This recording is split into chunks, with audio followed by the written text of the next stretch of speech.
Yapo makosa mengi ambayo watu wanafanya kwenye ndoa, hasa wanapokuwa wanahusiana kati ya mume na mke.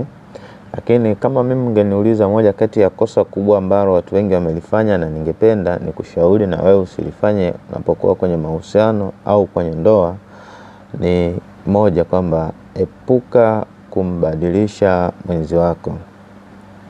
Watu wengi katika jamii ambao tupo mpaka leo hii wanaamini kwamba ni wajibu wa mume au wa mke kumchonga mwenzi wake, kumfanya awe jinsi alivyo au jinsi anavyojisikia kumfanya awe, au jinsi anavyojisikia mume wake awe. Kwa hiyo wanapokutana kati ya mwanaume na mwanamke, mwanaume ana focus kumbadilisha mwanamke awe katika mfumo ambao yeye anaupenda, awe mwanamke ambaye yeye huwa anampenda, na mwanamke naye amefocus katika kujaribu kumbadilisha mume wake awe mwanaume ambaye yeye anapenda. Na hilo tatizo haliishii tu hapo, linaenda hadi kwa watoto. Wazazi tunafocus na tunataka kuwatengeneza watoto wawe jinsi ambavyo sisi tunapenda au tunatazama. Na huu mfumo wa mtu kutamani kumbadilisha mtu upo katika vichwa vyetu, kwa sababu imetokea hivyo.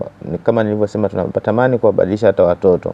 Kwa hiyo tulijengewa hivyo na wazazi wetu, walivyokuwa wanatamani, tamaa yao ile ya kutamani kuona sisi tunakuwa kwanza shuleni, tunakuwa watoto wazuri, tunakuwa watoto ambao hatuchezi kwenye vumbi, hatuchafuki, hatufanyi nini.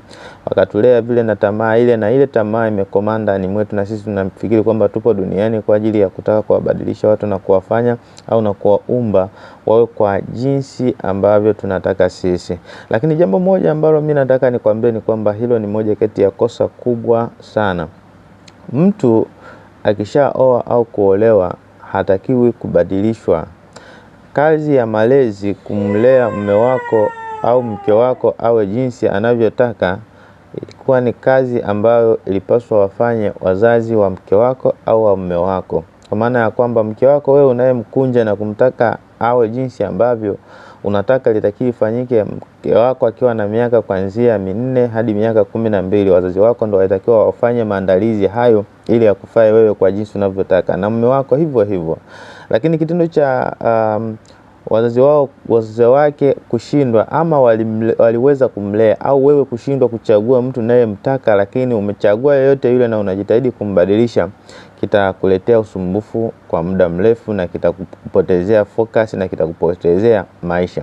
Saikolojia kwa kawaida ya mwanadamu inaonyesha kwamba mwanadamu hapendi mabadiliko. Na hata we mwenyewe tukisema kwamba badilika uwe kama huyu unayetaka kumbadilisha,